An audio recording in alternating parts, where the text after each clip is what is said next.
Hey guys, it's Frederick here from Distant Point of View, and I wanted to just tell you guys a little bit about my journey to the Isha Yoga Center. So right now we're in a German forest somewhere in the Black Forest. It's a beautiful day and I'm walking on some really stony ground right now. You guys can see here. Oops. Yeah. And I'm barefoot, so no problem. Yeah guys, at the yoga center you're going to be walking barefoot, but that's not my video point of today. I want to talk a little bit about my experience at the yoga center and some of the things that, touched me or that, happened during my stay. I think it's going to be a pretty interesting video, so stay tuned. So my journey to the yoga center was definitely a really fun time for me. I just had made some good money in my business, and I always try to upgrade myself however I can, and I've been doing things in the past where I maybe slept on an opportunity or something, and I'm usually someone who really believes in, upgrading yourself whenever you can, meaning that if you watch some TV or so, you're just missing out on your life, and when you go to like some sort of event, it can really change your whole life forever kind of thing. So that's why I used to do these things. So when I had an opportunity to go to the Isha Yoga Center, I jumped on it right away because I was doing Shambhavi for a year and I really loved it, but I wanted to definitely do some more practices and to get myself further ahead of the competition, because if you do these practices you're just going to really become more powerful of a person, and you're going to be able to do things in a certain manner that will just allow you to do things more joyfully, will just make other people really want to work with you in terms of like business. But regular life, obviously, you're just going to be much more of a cool person to be around with, and people just like you a lot more, and also might have be less afraid of the camera like me after Bhava Spandana. So if you guys checked out that video with Vaisak Sabu, then otherwise I posted above or something. Anyways, so I first went to a drum and bass festival in Prague, and then I went to India. So it was like a 2-month travel for me. And once I got to the ashram, or actually first I got to the airport, everything was already pretty much in high gears when it comes to Shivratri this year, 2019. And I took a taxi. It was like 1,300 rupees to Isha Yoga Center. I thought it was kind of expensive, but I didn't really know how to compare, the prices with, because I wasn't in India before. Actually, it's pretty much what you're going to pay, around 1,000 rupees with the taxi. There's also a bus, but it takes like 3 to 4 hours, and taxi is like 1 hour. So the bus is around 50 rupees. Definitely you can do that, but it's not necessary. So I took the taxi. It's around like, what is that, 1,000 rupees, like 15 bucks maybe or so, maybe something like that. Anyways, the traffic in India, obviously very crazy. I came there at night, and it's driving on the wrong side of the road, like the British kind of system. So you always just see, an accident almost happening or something like that. But it's not like dead people are laying on the streets or anything. People know how to drive in these situations, and no system of traffic system is there in place. So there's no like red lights or green lights or anything, or any kind of signs. Everybody just drives how they want with whatever vehicle they want to use. So it's definitely a new experience for me. Afterwards I came out of the taxi and I felt like I've been on a roller coaster, how your stomach feels upside down. So definitely kind of fun experience. When I got there, I actually, I was already flying for a really long time, because I take the cheap flights where you have like these long transits and all. And so when I got there, I was like really tired but happy that I got a spot at the Nalanda grounds, which is like the business kind of rooms. If anybody's interested, it's about 2,800 rupees to stay one night, but it's definitely worth it. It's a really great place. And you got like a rain shower and all, and air condition. So I was signing up for my stay there, just kind of checking in, and then I looked to my back like this, and I saw Sadhguru just riding on his bike, And I've seen Sadhguru before during inner engineering, but I've not seen him on his bike. So I was like really surprised about the energy that kind of carried on his, the presence that he had when he was driving on his bike was something completely new to me. It was like fierce and powerful and like dominant masculine energy somehow, because I feel like Sadhguru is like this transparent being that, whatever he sits on or stands behind or stands in front of, he's going to just let that shine through. So if he's like at a business meeting, he'll be, like a business person. If he's sitting on a bike, he's going to be like a biker. So when I was seeing him on the bike, I just, guys, check this out. So beautiful, the light and all. I don't know if you're going to see it like I do, probably not. That's pretty nice. Yeah, so we walked behind Sadhguru, like me and some people, because there was like a new store opening up and Sadhguru had to kind of coordinate some things, and I could see him in the store and all, and then he got out the store and everybody just kind of bowed down for him. And yeah, that was a really cool way to start my ashram stay, just being like in 5 meters proximity of Sadhguru, because it was not that many people were still up. It was like 11 p.m. And yeah, it was really nice. And then he rode off with his motorcycle again, which is like a really powerful motorcycle, really loud. It's so cool. He's like almost 60 years old and he still rides, like the most powerful motorcycle probably that you can get. I mean, he's really driving fast too. Like he goes full throttle on his bike. Yeah, so then I went to the Nalanda grounds, slept there, did my thing. Next day, kind of had a free day because I was doing the whole classical yoga workshop during Shivratri, which is more like a donation thing than really like a yoga program. I mean, you get a little Anga Mardana, a little bit of yoga asanas, which was really cool because later when I did the actual programs, I was able to remember a lot of stuff and I already prepared my body for the other stuff. So it was definitely really cool for me. And it's cool for anyone because if you just, do a little bit of Anga Mardana, a little bit of yoga asana, it's going to really help you with the other stuff. And, I had a 1 day free where I just basically checked out the temples and hanged out and did my practices and all. And then at night I met this guy who was like talking to me from Portugal. He was like a long-term volunteer. And he told me about the hike up the mountain, which is something that when you just tell me the hike up the mountain, I look at, there's actually, you can see the mountains there. So I look up and I see this mountain and I think, okay, we're going up this one mountain and come back. There's some spot up there. Sadhguru used to leave his last body there when he was in his different past life and all. And I thought, okay, chill, just walk up there and then I come back down. No big deal, right? No, it was crazy. It was 7 hills like that. So it's one big mountain you see when you're standing in the ashram times 7. And it's steep, man. And you hear elephants and I don't know what else is there. Snakes. It's a tropical jungle. It's not, a joke. Yeah, so I went up there and it was really tough for me because sorry guys if the video sometimes is a little off. I don't know. I'm not really checking my camera that much. Yeah, for me it was crazy because I had no food with me and a little bit of water.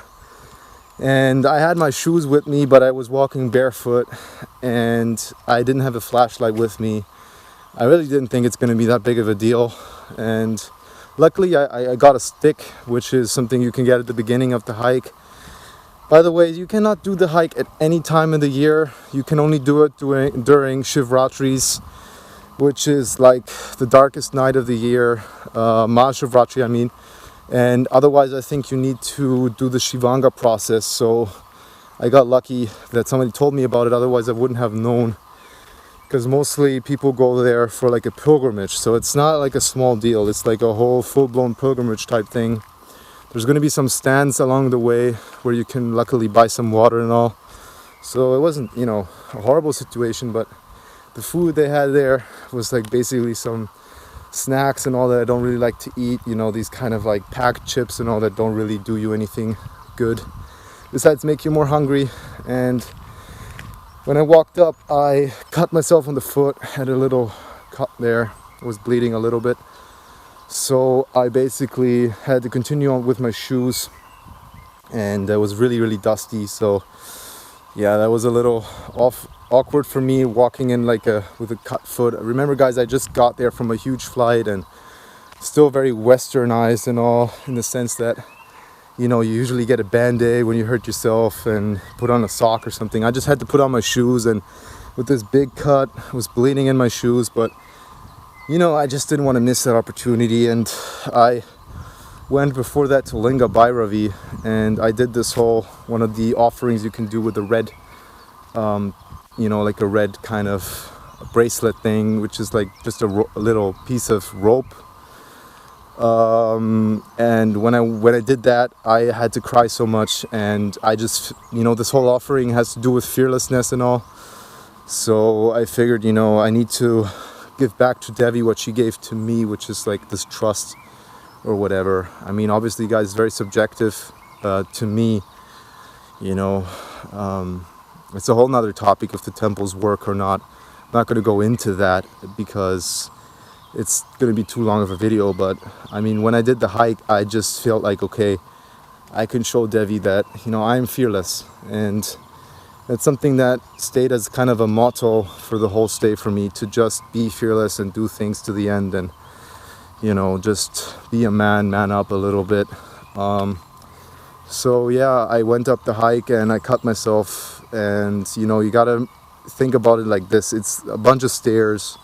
They're like probably like half a meter or like a third of a meter high, like big stairs, and you walk up only basically in as much steep as it can go.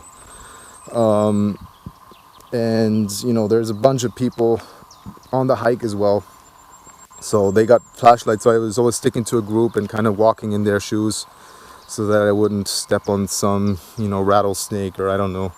There weren't any animals really nearby because there were so many people with flashlights that they were definitely scared and all. But basically I was going up the hill, and after 4 hills, it's already 3 hours of hiking for me, because I'm not out of shape, but the shape you need to go up there is something else. Like people who are doing Angamardana, they were just jumping up the whole thing, but back then I was just doing Shambhavi and occasionally some sports, you know what I mean, and trying to eat well. So after 3 to 4 hills, I was already really desperate, and I was like, okay, what the hell, like how much higher can it go? It was already so high up. Just going back down would have been a huge trip. So I decided to keep on walking, and at the 6th hill or so, I really I got hopeless. I really thought that's it. I've been already having like 2 ankle twists on my feet. My whole body was aching. My ankles were hurting. My feet was bleeding. And on the 6th hill, basically going up to the 7th hill, which is the last one, it's kind of a magical spot because it's basically you're like up the whole thing, but then there's one more mountain that kind of you have to go down first, and then it kind of goes up, and it's really, really steep down and up. And the whole hike actually is only for guys, because if a girl does it, who is still fertile, she might turn infertile and all, because the hike is so crazy, and because the Adi Yogi went there when he was in a kind of bad mood because he failed a promise to some woman he liked and all, and he was so you go up the hill and you feel like this destructive energy also. So when I was sitting there on a rock, and I was really, my body was broken, mentally. I just had all this, the festival in Prague, and that was already 3 days of mad music and dancing, and then all the flight, 40 hours in airports and in planes and all, and then coming back, and the Devi and Dhyana Linga and all these people coming from Shivratri, and I was just on all levels kind of completely empty. And on my own I just couldn't continue. I was just not having that kind of willpower yet to like really keep me going. So I decided to take a nap somewhere, because I was seeing people, they just they lay down on the floor, especially these Indian people. They don't have an issue, they just lay on the floor and sleep. So I tried to do the same, which turned out to be a little less easy than I thought. So I basically found myself a little grass patch, fell asleep. Then I had some spider walking over my face. I panicked, tried the whole thing again in another spot. Then there were like ants. By that point I already had fallen asleep, but I woke up with all the ants crawling over me and all. And I had like a dhoti on and a t-shirt. Everything was just completely wet from the sweat.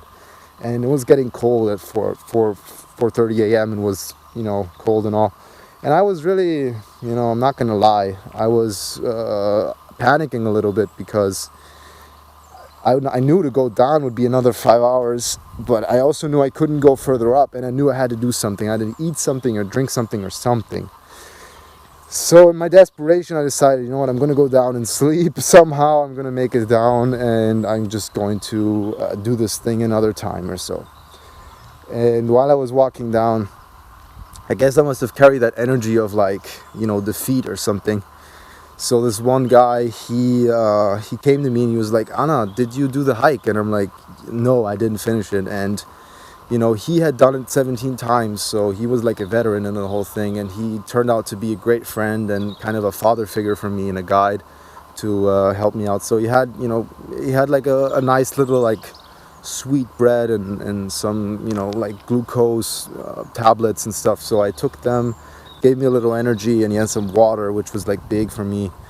And he was just walking up with me and talking to me and telling me like which steps to take and all, because honestly, it's dangerous, really. If you hurt yourself badly, you're going to be in a bad position. They're going to have to carry you down, and when I say they, it's going to be some random people who wants to help you. They're going to have to literally carry you down. So from the 6th to 7th hill, there's like this steep thing where it goes down, where it's really sandy and all, and stony. And if you make one wrong move, you kind of fall into the depth of the abyss, with stones and sand, and you'll just,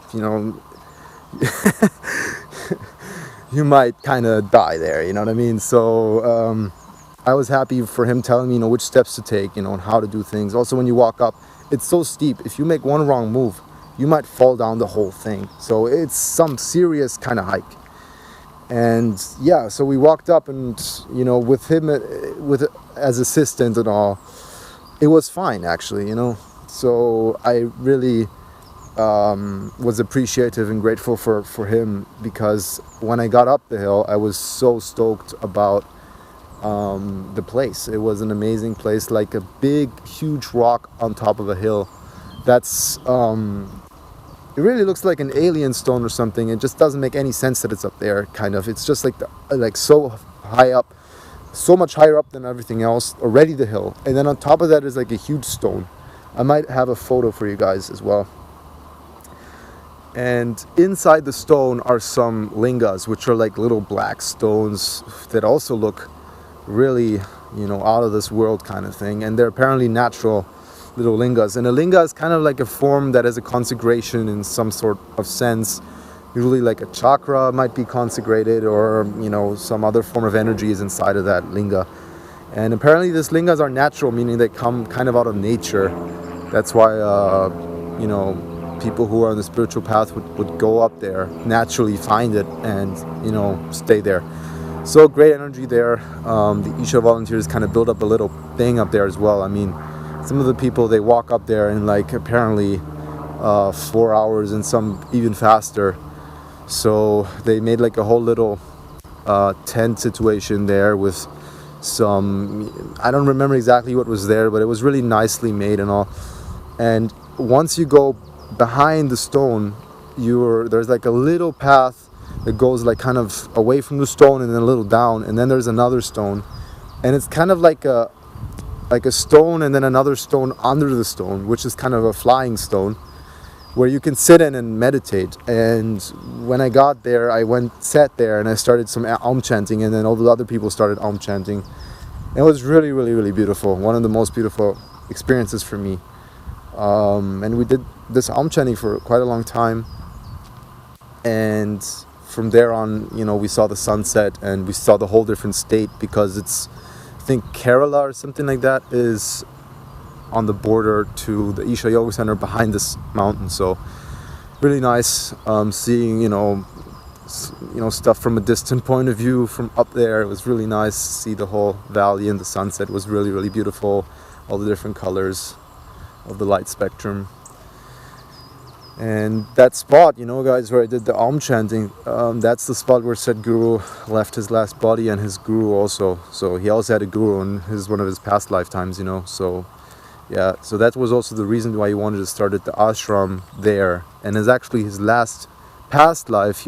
There's also an ashram of that guru who is a little further away from the Isha Yoga Center, but not far. Sometimes you can even take a trip with the Isha Yoga Center there. I think the next one is 24th of April. If anybody's watching from the IYC, then make sure to go there, guys, and tell me how it is. Anyways, so walked back down. Man, that was crazy. 6 hours walking down. The sun was coming up, and the first 2 hours was, it was not so hot. But then afterwards, it was getting really, really,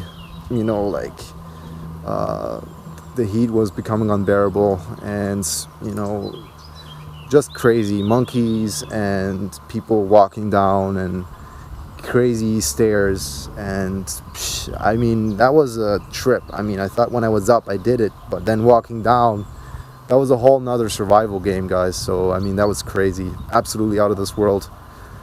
But it was beautiful as well, because seeing the whole thing from upside, from up, walking down and with the light and all, because we walked over the night, it was really beautiful. But when I got down, I kissed the floor, guys, because it was just completely crazy, this hike. For me, it was just something else.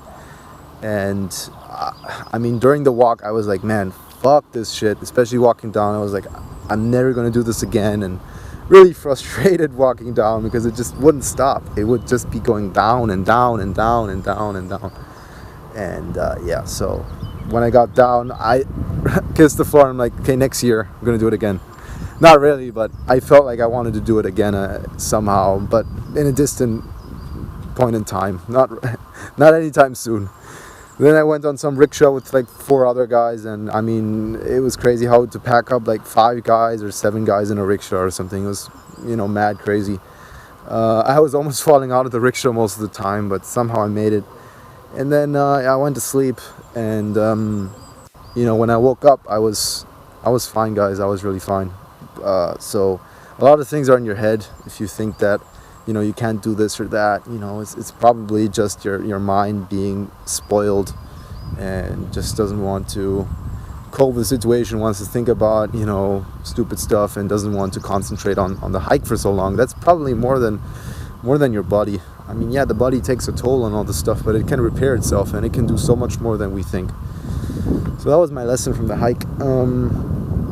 Later, I did all the classical yoga workshop stuff, this, that, talking with people, hanging out at the Adiyogi Aliyam. There's also a linga in there, which is really cool. So then came Shivratri, and for me it was a crazy experience, because I was just not used to, this type of music. I'll be honest with you. For me, I didn't like all the music while I was doing it, while I was there. I was just a little, I was really tired and blah, blah, blah. And I don't know, man, just a lot of shit was in me. Ego shit and stuff that would just kind of prohibit me from having fun. I was barefoot there, and there was a lot of, when you dance, you would always dance on stones, and like little things just pissed me off. And I was just, I just wanted this thing to end, honestly. There was really beautiful moments also during it, and I had this like schizophrenic thing going on, where I was at one hand really enjoying myself, and the other hand I really wanted to leave. And I knew that this part that I really wanted to leave was the part I had to leave, not me having to leave the place, and kind of giving him the or this sort of mental mindset inside of me, this success or whatever. I really wanted to beat this kind of thing inside of me that wanted me to leave. But it was getting stronger, and I was getting more and more tired and all. And during the whole thing, I was sometimes really wanting to give up, and I had to really struggle within myself to stay up, and the music wasn't connecting with me all the time. It was, it's a lot of percussion stuff and traditional stuff. I'm more used to like, electronic music and hip hop, so for me that was not like a complete easy listen, so it was sometimes more annoying or whatever. So, and I'm being just completely honest, I really liked the music, but in that moment I was just not into it. It wasn't hyping me up to stay all night. So I was just sitting there or trying to dance on Rocky Underground, and all these little things just made it hard for me to enjoy myself. So yeah, and there was this point at 12, I think, where there was a certain meditation that was super powerful, and that was really amazing. So that was really cool. And then at the end there was another meditation that was really cool. And I had this one moment where I was really about to go back home at like 4 o'clock. I was super tired, and I felt like the hike thing happened again, where I was just almost there, but I just wanted to give up. And I really forced myself. There was nobody there to like tell me don't stay here or whatever. I really had to just make it happen myself, which is something I'm proud about, because I'm someone who kind of at the last, the story of the guy who goes 50% and then he swims back or something, and everybody knows how stupid it is. He made 50% and then he goes back. He could have just gone to the other island. I'm the guy who goes like 80% and then wants to go back. So yeah, I'm being honest with you guys, it's kind of my issue. It used to always be. And I knew that, so I just wanted to overcome it. And at the end, there was a beautiful meditation, Shambho, and amazing. And then I met this guy who was also from New York, and I had this really good talk with him, and he really set me into a certain understanding that I did not have before about how things happen here in the ashram, and that it's like normal to have these sort of experiences, but also about that I should talk less. I was talking to him a lot, but he was the guy who knew a lot of the things I needed to hear. I was trying to explain myself a lot, and he just told me, listen man, like, you talk too much. That's I'm gonna drink some water.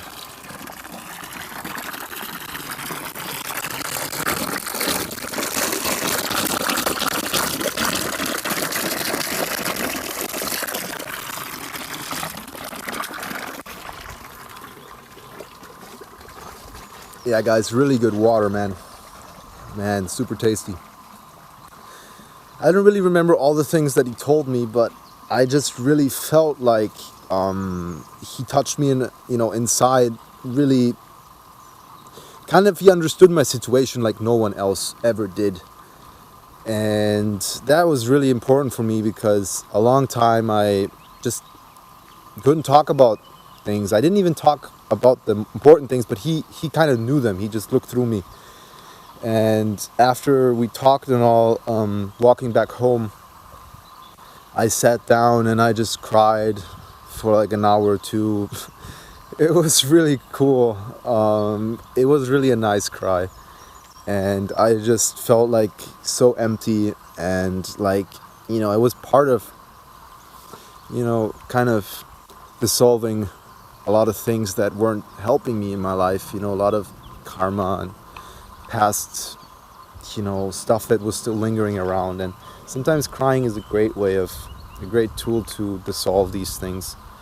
So when I went to sleep, I woke up, did my things. Classical yoga workshop was done by then, and I think after that I went volunteering, which was at the Shiva Padam, which was like a building they built for people to stay residentially, as far as I know.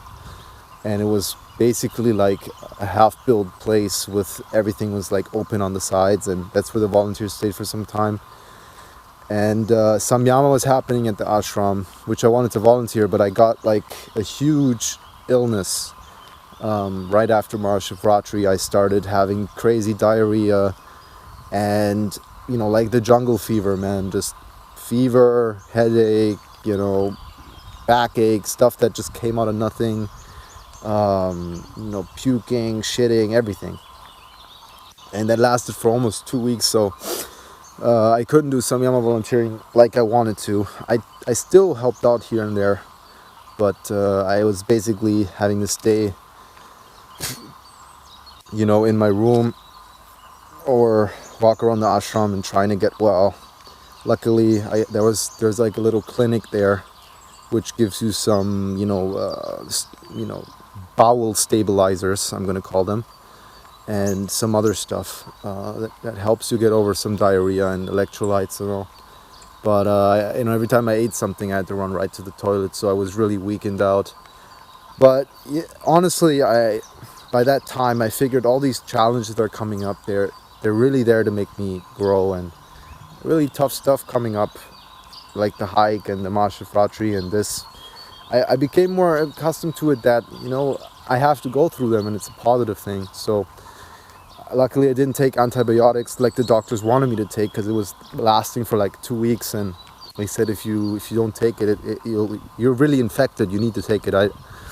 Luckily I didn't do it, and then after like 2 weeks, it was then maybe 2.5 weeks, it was done, and I slowly recovered.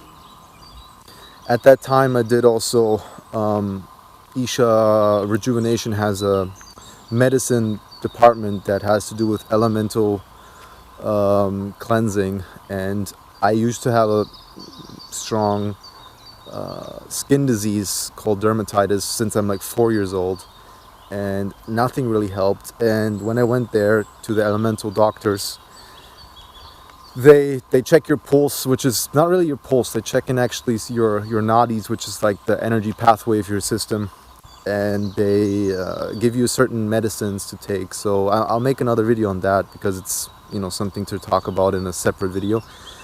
But I took the medicine, and like right away my skin was getting a lot better, and I was happy about that. It was like the first really big benefit to my trip, other than going through a lot of things in the negative, so to speak. Not that they were negative, but it was something to tell people. Like if I would talk with my parents, like, so how is it? I'm like, okay, I went up a hike and almost died. I stayed up until early in the morning, and it was really hardcore, and I had the shits for 2 weeks. Then it didn't sound like great, but when I told them, oh, my skin disease is going away, then they were really like, wow, this is amazing and so good. The trip already is worth it for just that, because I've been trying this for 20 years. I'm trying to get rid of it, and not happening for me. Like, it would always come back, and now it's been really good for the last month since I've been doing the medicine. So it's still a little bit there, but I just did a checkup, and apparently it's for me the fire element is a little out of balance, and it was much out of balance, and now it's just a little bit out of balance. So that's why there's still some remnants, like you can see here. Just did a trip, it's a little red here and there. I need to take medicine regularly on the airplanes. I couldn't take it at all. Which is medicines. It's not like what you think. It's basically like a powder mix that you have to mix, especially for yourself. Not everybody gets the same stuff, and then once you blend the powders together, you have to either take it with hot water or with honey. So I have to take it with honey, and you make like a little paste out of it and eat it, and it's one of the 3 things you get. Another video I'm going to explain in more depth. So that was my first little victory, and then I did volunteering. It was all good, it's all fun. I honestly didn't get stressed with the volunteering. Some people, they did so much volunteering that they said they didn't even have time to meditate, which is kind of bullshit, but still, it was an excuse for them to just do the volunteering. And I wasn't like that. I would do the volunteering as I thought I could do, while also doing the things I wanted to do. So, it's volunteering in the end of the day. It's not a job. So you volunteer, it means you come, that's fine. If you don't come, it's also fine, but you should be doing it, definitely. You're committing yourself to do it at least, let's say, 2/3 of the time. That's kind of how I figure, because if you do it 100% of the time, it'll be a little hard to do the temples and also all your practices and all. So that's just a little tip from me. If you're at the ashram and you're doing so much volunteering you can't do your practices, then just go down a little bit. They're not going to kick you out because of it. And, you know, in the end of the day, it's volunteering. It's not job. So you're not getting paid or anything. You're doing enough to get the food, you know, and yeah, so I definitely didn't have a hard time with the volunteering. I thought it was cool and fun for the most part, and because we get all these new jobs, we really get to see a lot of different sides of the ashram, which is a big plus, behind the scenes stuff. So then I started my my new practices, my new programs. I think the first one I did was Surya Kriya and Surya Shakti combined, which if you do it at the ashram, it's much cheaper than outside. I think outside it's like $250 European dollars and US dollars, something like that, if you do it somewhere outside the ashram. If you do it in the ashram, it's like $70 or so it's a lot cheaper. And so I did that, then I did Buddha Shuddhi, then I did Bhava Spandana. It was all kind of back to back, happening from, I think, March 18 throughout my birthday on like March 28. So it was like a lot of stuff happening. Oh, I also did Angamardana, so I did all this stuff all at once, and some people told me, God, you're doing too much, Fred, like you're gonna forget some stuff. But honestly, I don't know, usually I'm somebody who's not that attentive at school and forget a lot of things, but for some reason I find the process of Isha Yoga really easy to get, and they really repeat it so much that, you know, you definitely get 95% right. I mean, maybe 5% you have to volunteer to get kind of the, you know, some little things here and there, you know, perfect, but 95% good is, it's still a very good yoga practice. So yeah, so I'm going to talk about the different programs later, because I did most of all of them, and for right now I'm just talking more about the overview of everything. So it definitely works out to do a lot of programs back to back. Yeah, so when I did Buddha Bhava Spandana, you know, there's already a video on that. I'm not going to kind of repeat myself. After that, I did Shunya, and there's also a video, so I'm not going to repeat myself on that. About the experience itself, you know, there should be a separate video for these things because it'd take too long to explain. But it was happening, everything was really cool and very, very good. I mean, at Shunya at the end, you know, Shunya is also pretty intensive. That's why it's called Shunya intensive. So you know, I just was happy when it was over, but I was really, really happy that I did it. Let's just put it that way.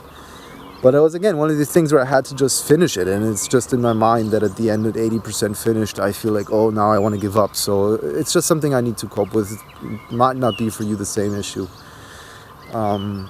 So yeah, anyways, that was pretty much it until the 8th of April, and I was leaving on the 15th of April, and then I did a yoga asana course, which spanned from the 10th to the 13th or so, and that's pretty much all the things I got done by then. And then I went back home. So I hope you liked the video. Hope I didn't left out anything important, and see you guys soon. Bye bye.